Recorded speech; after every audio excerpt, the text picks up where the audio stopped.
Një debat i cili ka kohë që qarkullon, por kohët e fundit ka ardhur sërish në vëmendje, është fakti nëse paraja e blen apo jo lumturinë. Sipas indeksit global të lumturisë, mishënia nuk lidhet vetëm me të ardhurat, por edhe me faktorë të tjerë si besimi te institucionet, mbështetja sociale dhe cilësia e jetës. Sidomos në Europën juglidore, tabloja paraqitet edhe më kontradiktore.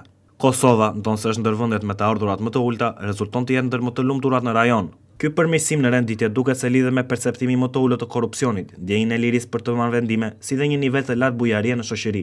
Pas Kosovës renditen vendet të tjera të rajonit, ndërsa Shqipëria mbetet në fund të listës për sa i përket lumturisë. Kjo tregon se pavarësisht rritjes së të ardhura në vitet e fundit, zhvillimi ekonomik nuk është përkthyer në rritje të mirëqenies subjektive. Ekspertët e lidhin këtë renditje me disa tregues kyç. Korrupsioni mbetet një nga faktorët kryesorë që ndikon negativisht në perceptimin e qytetarëve për jetën në Shqipëri.